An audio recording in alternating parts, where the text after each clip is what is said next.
The 5th of February 2018. At 3 p.m. local time, the Dow Jones plummets as though the stock exchange has been hit by lightning. It loses more than 1,500 points in a matter of minutes. Never before in the history of the index have American stocks lost so much in a single day. Approximately $2,000 billion vanish in a puff of smoke. And New York is not alone. The collapse spreads like wildfire to Frankfurt, Sydney, Tokyo. Panic erupts. Nobody knows what has caused this disaster. There is no discernible real-world economy reason. There are no new economic predictions, no unemployment statistics. The only explanation that is offered sounds strange. Apparently, the trading computers were too fast.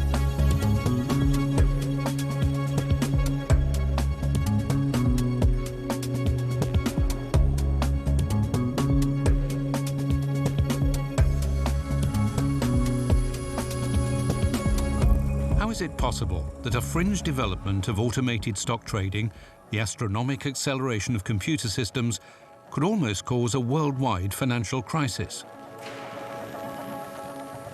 In Berlin, Gerhard Schick campaigns for more transparency in the financial sector. Denn nach meiner Ansicht ist der Hochfrequenzhandel für die Realwirtschaft schädlich. Er ist nicht nur nicht nützlich, sondern sogar schädlich, weil eben an der Stelle, wo es im Millisekundentakt gehandelt wird, da sind die ganzen realwirtschaftlichen Akteure draußen und sie werden wahrscheinlich diejenigen sein, die die Rendite dadurch zahlen, dass sie schlechtere Preise kriegen. Essentially, high-frequency trading significantly reduces the time that a stock is held before being sold.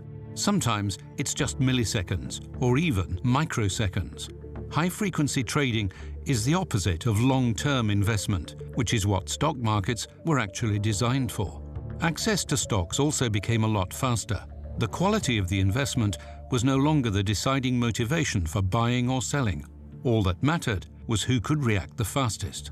High-frequency trading is performed exclusively by computers, not people. These computer systems are completely autonomous. Essentially, they are warring bots.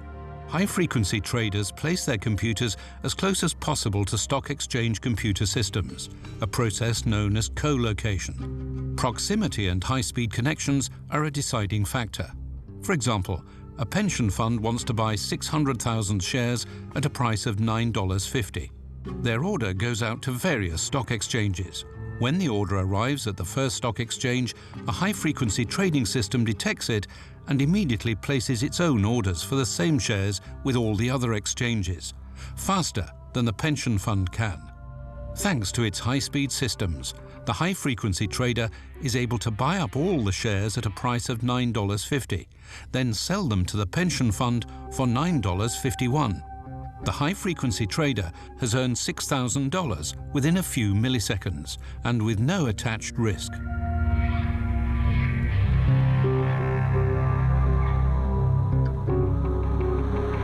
High-frequency traders do not have to be active in the markets permanently. Their advantage is most effective when crises, disasters, or political decisions cause strong price fluctuations.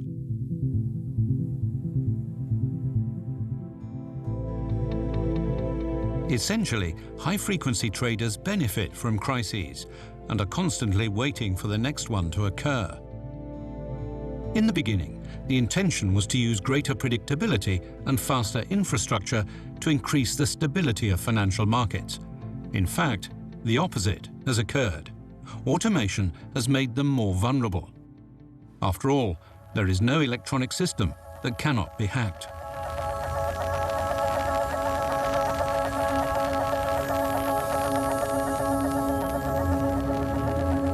I had a bot, a trading engine, was running in Frankfurt remotely, but it was being controlled from London. What happened in this particular case is that an internet-related outage caused us to lose control over the engine that was in Frankfurt. And I remember for a couple hours trying to validate that the engine itself was demobilized.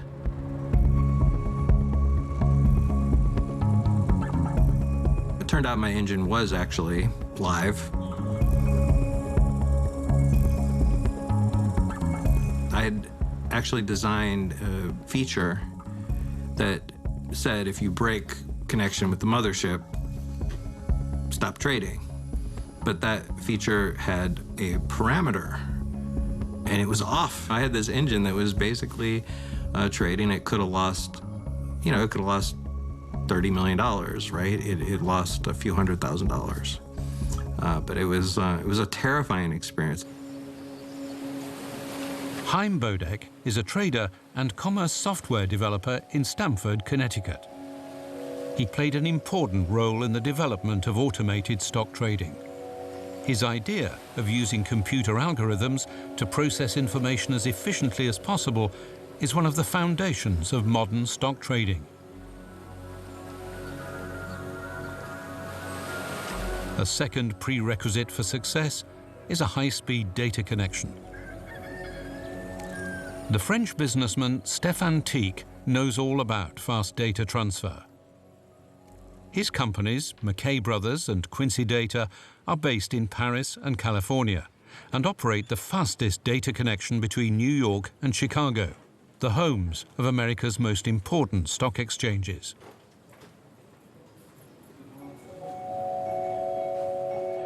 Stéphane Tic and Chaim Bodek are players in a global battle for the best computer software and the fastest data networks. This contest began a long time ago, in the casinos of Las Vegas. At the end of the 1960s, a new generation of scientists recognizes that it is possible to use computers to increase its luck at the tables. Pioneers like Edward Thorpe and Blair Hull develop algorithms that allow them to count cards when playing blackjack and to make predictions. Doyne Farmer takes a different approach. In the 1970s, the physicist makes roulette his field of expertise. Farmer and his team begin to play.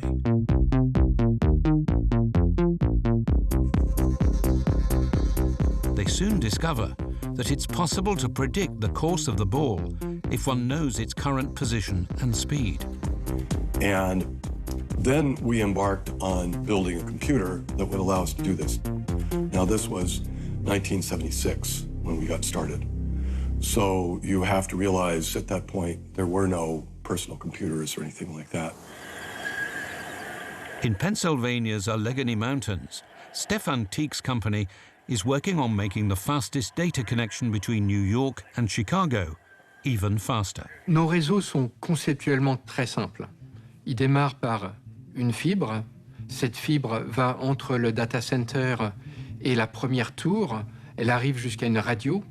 Au moment de la radio, l'information est encodée dans des signaux radio qui sont envoyés jusqu'à une autre tour. C'est reçu là et c'est répété de manière analogique. C'est-à-dire qu'il n'y a aucun traitement qui est fait. Et donc c'est répété jusqu'à la prochaine tour. Il faut être absolument parfait tout le long de la chaîne pour avoir une chance de garder un signal propre depuis Chicago jusqu'au New Jersey sur 1200 km sans avoir besoin de faire aucun traitement dessus. C'est un petit peu comme lorsqu'il y a une course de Formule 1, on doit s'arrêter au stand et le temps d'arrêt au stand est souvent ce qui décide de la course. Donc nous, notre temps d'arrêt au stand, c'est le passage à travers l'équipement radio sur une tour.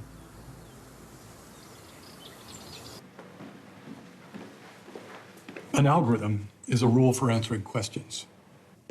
Algorithms provide the foundation for farmers' bets at the casino.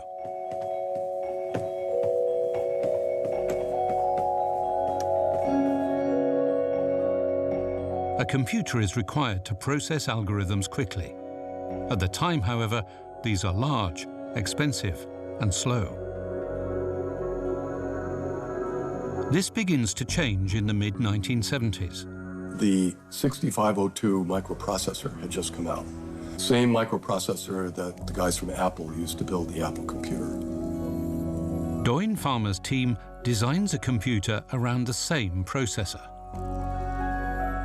The initial version of it was under the armpit. There was a pack of AA batteries under the other armpit, switches in the shoes, wires running up and down, an antenna around the shoulders. The antenna would transmit the signal to a second person who would then place the bets. From the moment the croupier spins the ball until the bets get closed, there's typically about 10 seconds that pass, 10 to 15 seconds. So we had to be able to take the data for the rotor and the ball and get the prediction 4 to 6 seconds ahead of when the bets got closed so that the bettor had enough time to reach over and place the bets. So we had to have the prediction coming pretty fast. The computer we had ran very slow by modern standards, but because it was, carefully coded machine code, we were able to get the answer out in a matter of a fraction of a second. Doyne Farmer's computer became the stuff of legends. It wasn't just any computer. It was the first computer built into clothing. While Steve Jobs and Steve Wozniak were creating the original desktop computer, Doyne Farmer was building one in a shoe. Farmer himself becomes an icon for people working in the field of computer-based predictions. Farmer and his team eventually decide that their winnings at the roulette wheel do not justify the risks they are taking.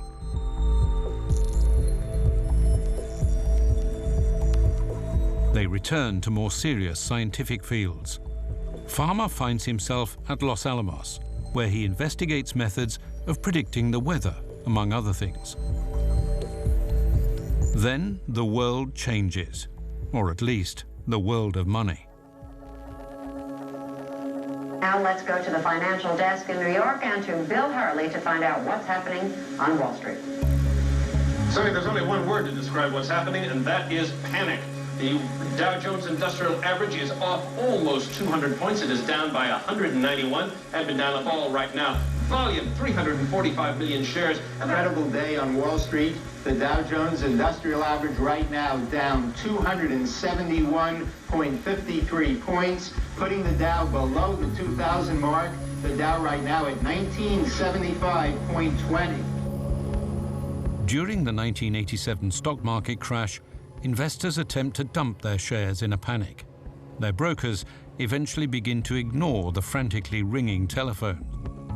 The authorities decide that more trading should be left to computers, as people simply are not reliable enough. The New York Stock Exchange remains America's largest, but Chicago becomes the center of new financial technologies. The Hull Trading Company is one of the pioneers in the field of big data and market predictions. In the early 1990s, the company is considered a measuring stick by many traders.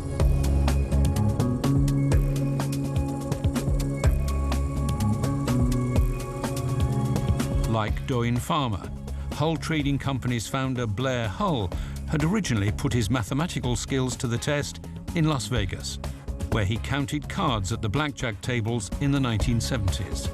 He is one of the first to recognize the potential of automated financial trading. In 1985, he founds his own company in Chicago, the center of US derivative trading.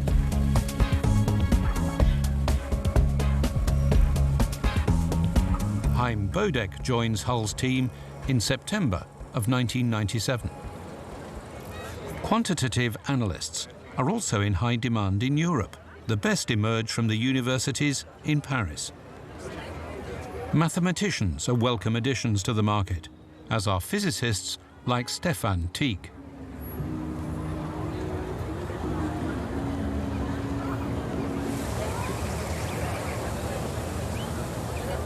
À l'époque, sur Wall Street, toutes les banques voulaient embaucher des physiciens. Et donc j'ai essayé de me dire, je vais faire la même chose en France. Et la BNP, à l'époque, cherchait également à embaucher des physiciens. Et donc j'y suis allé.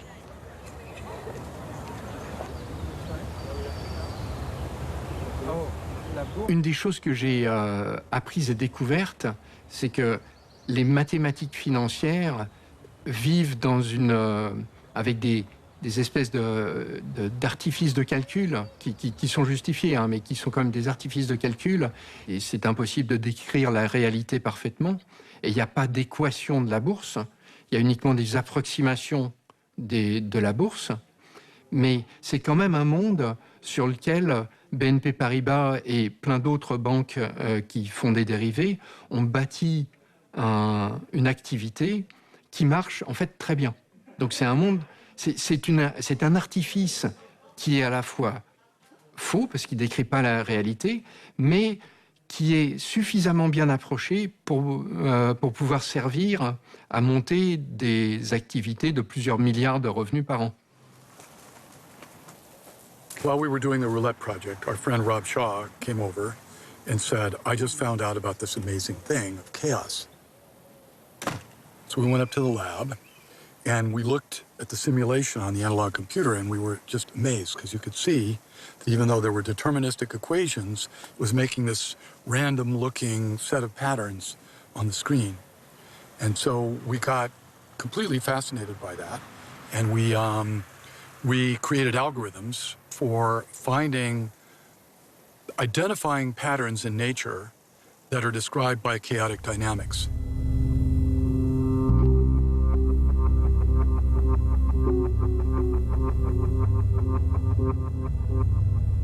Doyen Farmer devotes himself to studying patterns that allow predictions to be made. One of his areas of study is meteorology.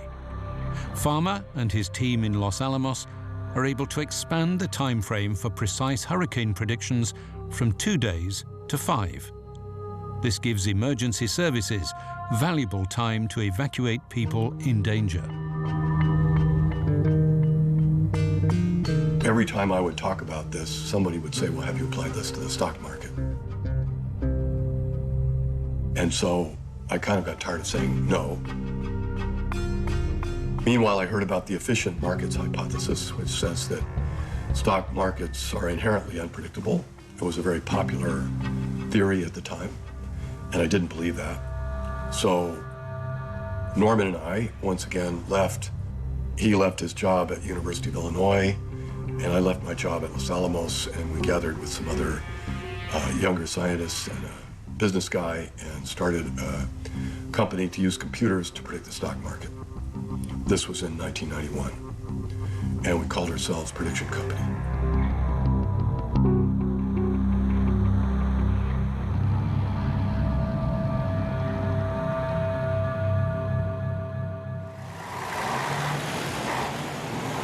Donc la Bourse de Paris, le Palais Brognard, a été construit vers 1829 et les hommes, la corbeille, a été remplacée par des ordinateurs vers la fin des années 80. Ça a été la cotation assistée en continu, le fameux CAC, d'où l'indice CAC 40. Et maintenant, il n'y a plus rien, en tout cas plus rien qui concerne la bourse dans le Palais Brognard. Tout est parti à Londres, dans la banlieue de Londres, à Basildon. The Paris Stock Exchange is not the only empty shell. Even Wall Street is little more than a movie set these days. This Interaction Data Center is located in an anonymous building on the outskirts of Vienna, Austria. The company has 13 such co-location centers throughout Europe.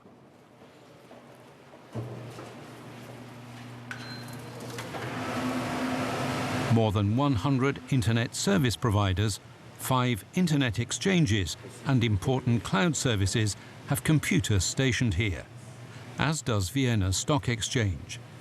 The exact location is kept secret, and there is no official confirmation of the presence of stock exchange computers.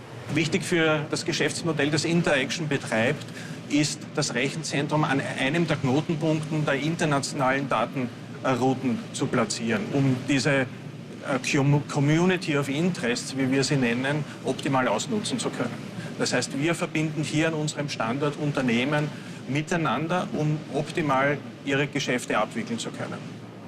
Time is of the essence.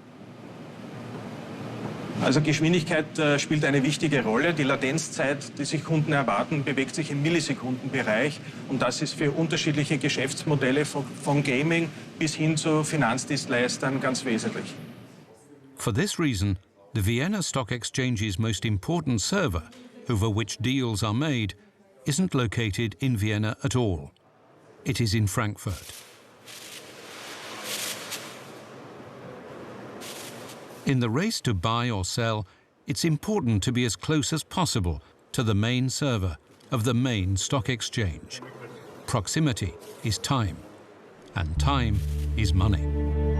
In the 1990s, US trading is divided between the New York Stock Exchange on Wall Street, with its traditional trading floor and its traditional companies such as IBM and General Motors, and the electronic stock exchange, NASDAQ. The European markets actually went electronic first, and many of us who were part of that transition from floor to electronic markets, we kind of were groomed in the European markets first, and then we came back to the States. Matter of fact, Eurex is quite interesting to me looking back, because it was the first exchange where I found, you know, basically a cheat to exploit.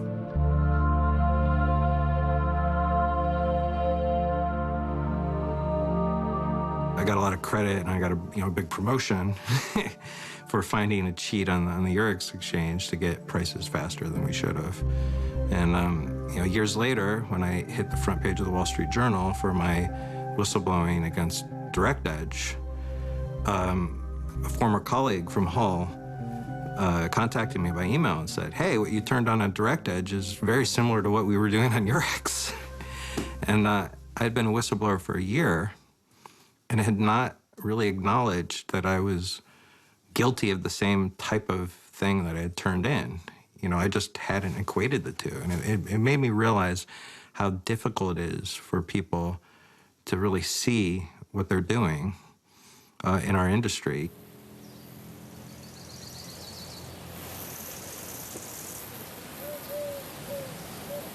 When we founded Prediction Company, we didn't know anything about financial markets.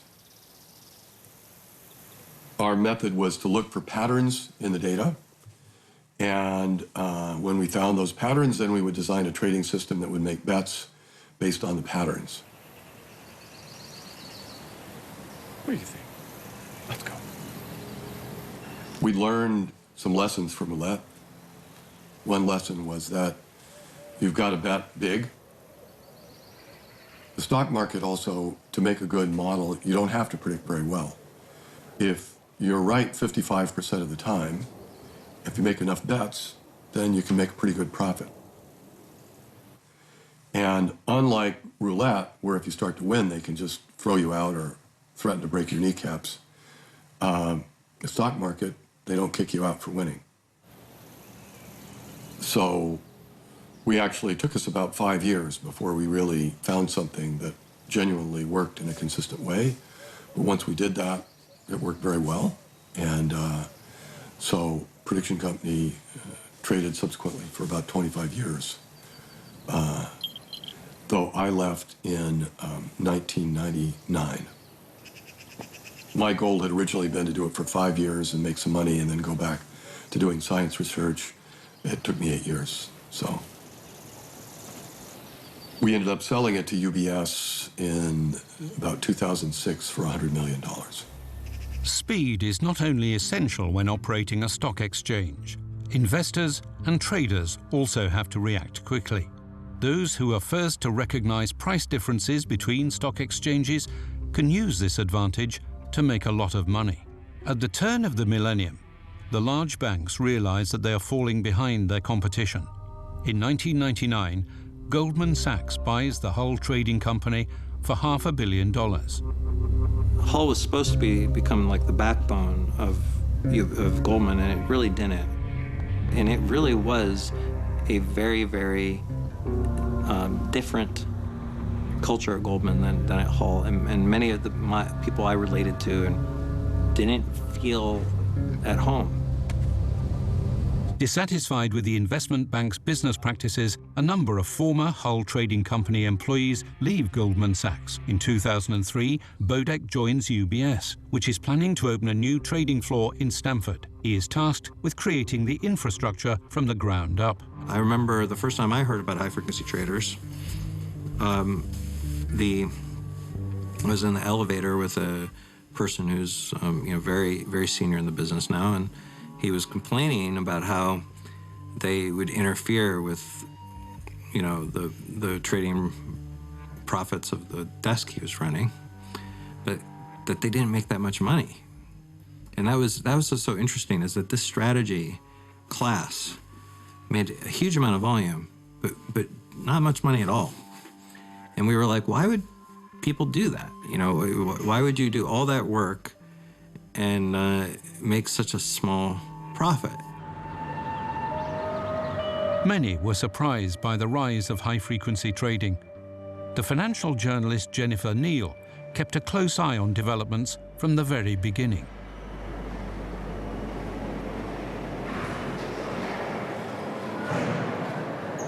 Bien sûr, à l'époque, on était en pleine crise financière. Tout le focus des médias était sur ce qui se passait, sur l'immobilier américain qui s'effondrait, toutes les banques qui tombaient l'une après les autres. Ça, c'était complètement passé sous silence par la presse généraliste. Faut dire, on vivait aussi des temps assez délicats, puisque tout le système financier menaçait de s'effondrer, en fait. Mais pendant ces temps-là, en fait, paradoxalement, en 2008, il y a une société qui s'appelle Getco, qui est un trader à haute fréquence, qui a gagné historiquement son meilleur bénéfice cette année-là, parce que ces secteurs-là, ils adorent la volatilité sur les marchés, et à ce moment-là, on était à un pic de volatilité, parce que les gens vendaient, achetaient de manière effrénée, tellement ils avaient peur de ce qui se passait sur les marchés financiers. Il y a une confusion qui est très souvent faite entre le trading automatique et la finance. C'est deux mondes qui sont proches, mais qui n'ont rien à voir. Le trading automatique, c'est juste des programmes, des ordinateurs qui facilitent les transactions, qui les rendent moins chères, plus sûres, plus rapides. Donc c'est quelque chose qui est essentiellement bon. Lorsqu'il y a une bourse et que le public peut aller acheter et vendre en bourse, il est assuré que la différence entre le prix d'achat et le prix de vente est petit.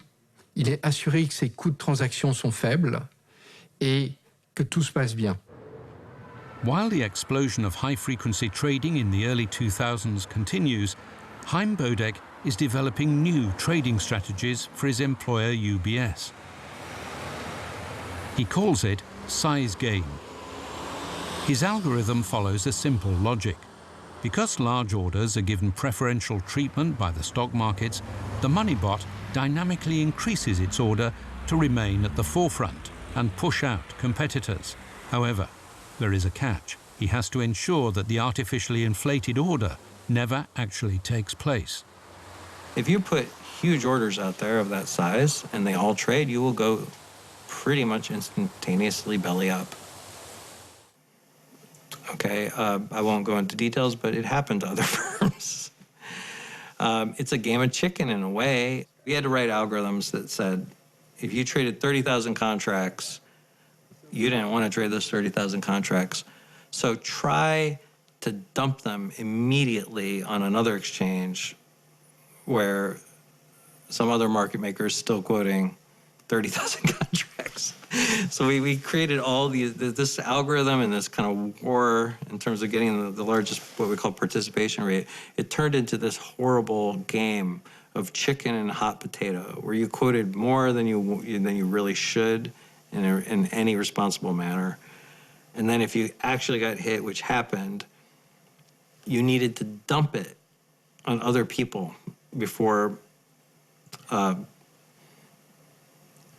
realized that the hot potato was coming. It was as stupid as you can get. It was just stupid. So the algorithm that I designed was powerful enough that everybody else had to match it. And that actually brought down the market system, the market data system of the US options market to the brink of collapse, basically. And what was so cool for me, I just literally just loved this. I could see how many months it took for another firm to realize what I was doing and try to introduce the same algorithm. And it took 3 years for 7 firms to figure it out. Chaim Bodek's size game turns him into a financial rock star. However, he knows that he can't play the game forever. It is time to strike out on his own. I walked out with the team and I set up trading machines. It was 2007, and it was designed to be, a Ferrari, but an independent Ferrari. To me, for me, it was really a dream, is to be independent. I didn't realize it was going to turn into an odyssey. Bodek leaves UBS at a time when the stock markets in the USA and Europe are changing dramatically. Part of this is due to the high-frequency traders. The large investment funds are angered by the fact that the small, flexible, high-speed traders are constantly snapping at their heels. The banks begin to set up internal exchanges which allow trades to take place in secrecy.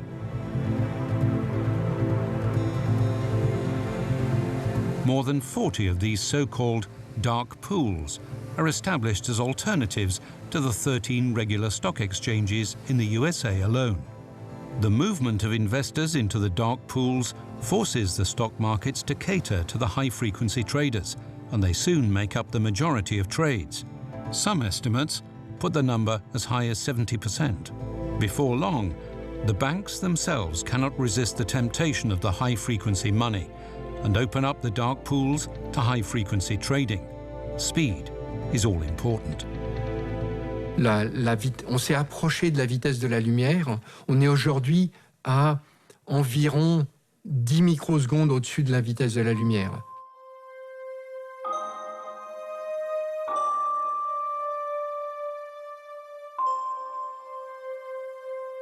We launched right before the financial crisis. We launched basically into it. We traded through it. We scaled out all of our algorithms and memberships on major exchanges. Pretty much hit what I call full footprint. And we went to 0.5% US market share pretty much overnight. And things were going very well until May 2009, when things mysteriously stopped working. We built a system that would basically measure that the trades that we intended to do were in fact profitable and that were the trades that the machine should be doing. Over the period of 2009, I started seeing changes. The stock trading that we did changed quite a bit over that period of time. And what happened was I kind of bought into what I think of now as a myth, where people say, oh, that exchange is toxic, and without, that's just kind of a blanket term, right? I'm getting screwed on that exchange. That's what being toxic means. So what was happening is I would keep redirecting our trading towards the exchanges that were less toxic, and then there were none. So the last exchange to go toxic was Direct Edge. In May of 2009, I was away from the office and for a week, and I came back, and there was this dramatic change that was so severe that it basically took the business from modestly profitable to flat. In order to confront the problem, Chaim Bodek immediately buys faster connections and price feeds. He optimizes his codes, but the problems increase. He watches powerlessly as the blood drains out of his company. Facing bankruptcy, Chaim Bodek encounters a drunk Direct Edge salesman at a party.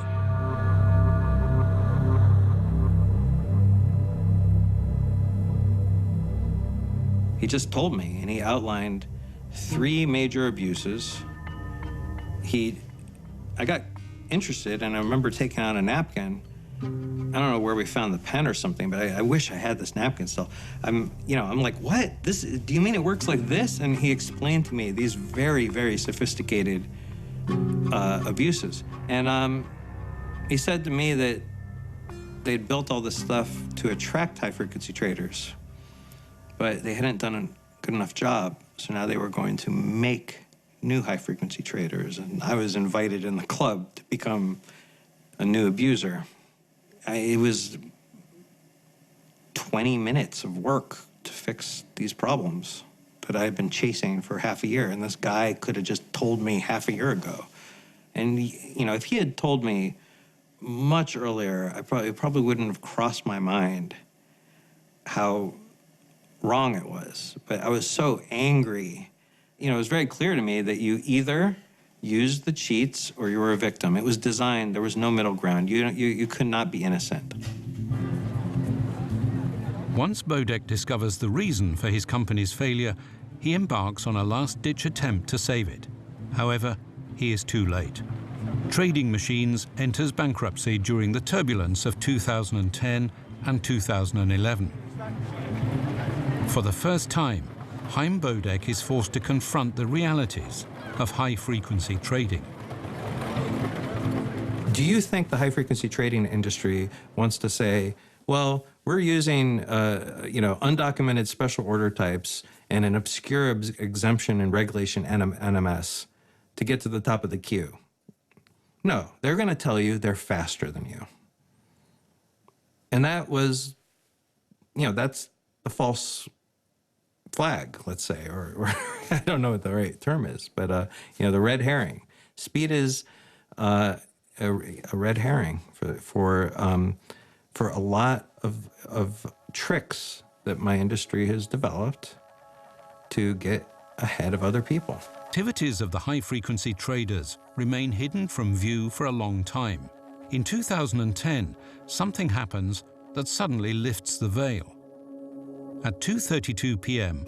on the 6th of May 2010, the US financial planning company Waddell & Reed places a huge buying order for forward contracts valued at $4.1 billion, using an automated execution algorithm. It is a huge order and extremely promising for high-frequency traders. The money bots immediately begin to buy and sell at lightning speeds and without letting up. Share prices immediately begin to collapse. Approximately 3.5 million shares are affected, and more than 200 companies lose their entire share value in the matter of minutes. Nobody knows what is happening. 13 minutes later, the Chicago Mercantile Exchange is forced to stop trading.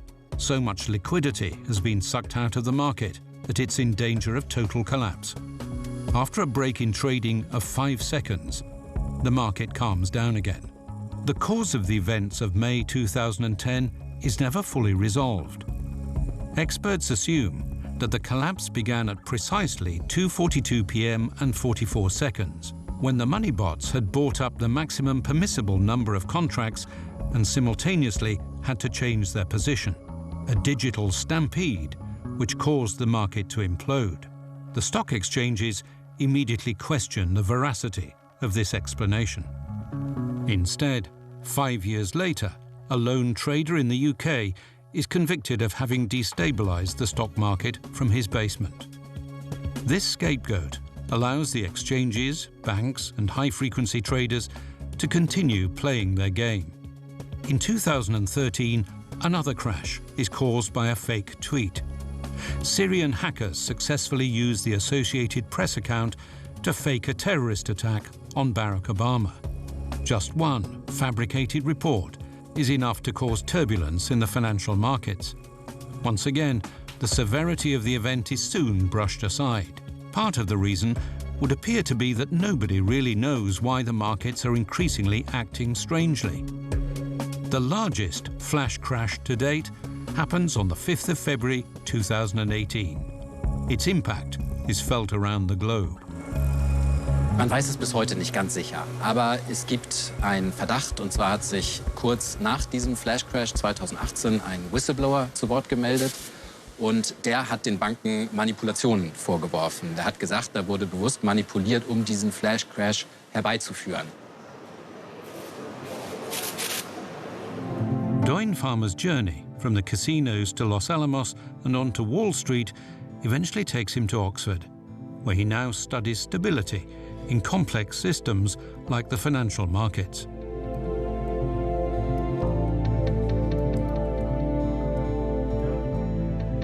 I think part of what happens in flash crashes, though we haven't gotten to the bottom of flash crashes as well as we should, there are algorithms running and they're just reflexively doing something and they go on right on doing it, even though it would be better to stop, because that's what they're programmed to do and they don't have time to think about it any more than that. Running a trading system that literally cares about microseconds, that means you have to write code that's extremely spare. Your signal hits your machine can at most run a few lines of code and then it has to make a trade. You have to do everything super quick, you can't think about it very much. When I say you, I mean the machine can't think about it very much. I do think we have to worry that as markets go faster and faster, we're opening up the possibility for an instability as a result of the collective interaction of the high-frequency traders with other parts of the market. And we're doing that for no useful purpose. It'd be one thing if we were taking these risks because it gave us something that was valuable. It doesn't give us anything valuable. It just makes a few people rich. And they get rich in a crazy way. They get rich by, co-locating servers next to the stock exchange and writing algorithms that trade on the instantaneous glitches of the other orders hitting the markets. Critics of high-frequency trading have spent years in Brussels trying to achieve EU-wide regulation. The privatization of markets, encouraged by the EU's 2004 MiFID I directive, results in stock exchanges having to look for new clients, as similar regulations did in the USA. As a result, high-frequency trading gains an increasing foothold in Europe's markets. Regulations pertaining to high-frequency trading that were passed by the EU Parliament are overturned at the last possible moment by the finance ministers in the Council of the European Union. Bei der MiFID ging es um eine Reform der Regulierung der Finanzmärkte. Wenige Jahre vorher, 2004, 2007, dann in Kraft getreten, hat es schon mal eine Regulierung gegeben, die dann zu der Krise beigetragen hat, mehr oder minder stark. Und deshalb hat man sich 2012 entschieden, 2012, 2013, diese Regulierung der Finanzmärkte zu re-regulieren und einer kritischen Revision zu unterziehen. Dabei hat besonders der Hochfrequenzhandel eine Rolle gespielt. Der war, als die erste MiFID gemacht wurde, kaum bekannt. The EU Parliament agrees on a holding period of 0.5 seconds and a cancellation fee designed to restrict high-speed trading. Das ist dann aber, ich sag's mal so ganz deutlich, kläglich gescheitert. Die Mitgliedstaaten hatten halt durchgehend das Interesse. Da sind die großen Finanzplätze natürlich London, Luxemburg spielt eine Rolle, Paris spielt eine Rolle, Frankfurt spielt eine Rolle. Also in diesen finanzpolitisch bedeutenden Ländern hat man schon ein Interesse gehabt, die Liberalisierungen, die mit der ersten MiFID gekommen sind, möglichst nicht zurückzunehmen. Und natürlich haben sich die Vertreter des Hochfrequenzhandels gewehrt gegen diese Regulierung. Das ist völlig klar. Und sie haben, das ist meine Beobachtung im Parlament gewesen, einen einfacheren Zugang zu den Regierungen der Mitgliedstaaten, wenn sich dann die Interessen der Lobbyisten des Hochfrequenzhandels mit den Finanzmarktüberlegungen und Planungen der Mitgliedsregierungen, der Mitgliedsländer treffen. Dann kriegt man relativ schnell die Regierung der Mitgliedsländer auf seine Seite gezogen. Das ist offensichtlich im Hintergrund passiert.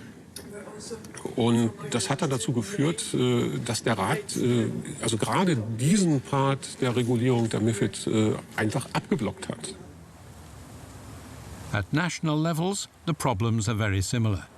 In Germany, for example, an effective solution seems a long way off. It is a worrying sign that it's not even possible to say which German companies engage in high-frequency trading and how much money they earn. As far as Gerhard Schick is concerned, high-frequency trading is merely a symptom of a far greater problem. Die Finanzdienstleistungen sind ja eigentlich ein Unterpunkt von den Dienstleistungen, aber es gibt einen relevanten Unterschied nochmal, dass eben die Sphäre des Geldes eine ist, die indirekter Unterstützung leistet. Diese Dienstleistungsfunktion ist eben inzwischen in der Finanzwirtschaft nur noch ein kleiner Teil der Aktivitäten. Der größere Teil ist eigentlich ein innerfinanzwirtschaftliches Geld mit Geld verdienen, wo dann häufig die Auswirkungen auf die Realwirtschaft eigentlich negativer Natur sind. Ein großer Teil der Finanzwirtschaft hat gar keinen Bezug mehr zur Realwirtschaft. Aber umgekehrt aus der realwirtschaftlichen Perspektive muss man sagen, dass die letzten Wirtschaftskrisen eigentlich alle durch Finanzentwicklungen ausgelöst worden sind. Insofern ist eine stabile Finanzwirtschaft eine Voraussetzung für eine stabile realwirtschaftliche Entwicklung.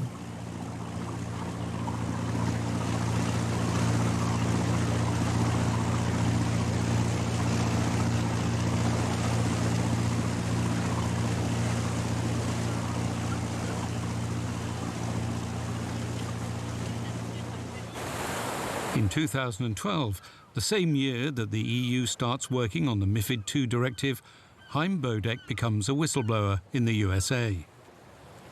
He is met with powerful opposition, and the bankruptcy of his company affects him deeply. To me, it's not about, the possessions, right? And the status symbols to me, at first I rejected them, but then I realized at some point that you literally get paid in that you get more opportunity, you get bigger bonuses. If you want a boat, right? They tune your compensation, what they expect your demands are. That's how this business works. It's very, very difficult to play the Wall Street game and be modest. You are not rewarded for modesty. Now, I will say, after a long period in the business, it did start to corrupt me. And the whistleblowing was an amazing experience because I didn't think I had been corrupted by the business. And I will tell you, one of the first times I realized that I was when I had to mow my own lawn. I live in a neighborhood where people don't mow their own lawns. So if you go out and mow your own lawn, it's noticed. And I will say that shedding that was liberating, but it took a lot longer than I thought. It's disturbing how much those symbols of status and wealth become, essential to people feeling self-worth.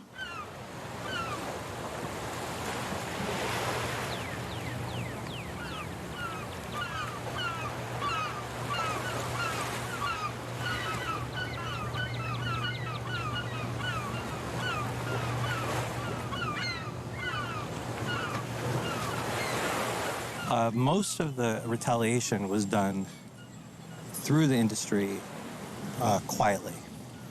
And, it was a kind of a strange mix in that the people who were least supportive were the victims. It was completely confusing. I thought that what I did was providing information that would balance things and kind of repair the industry. But the victims were basically embarrassed. What investment bank wants to admit has been routing orders that have been abused for like 5 years by exchanges and high-frequency traders? What pension fund wants to admit that? Right? So I didn't get the love from that side of the fence. But what was very strange is I got a lot of attention from the high-frequency traders, especially the high-frequency trading executives, who kept trying to reel me back.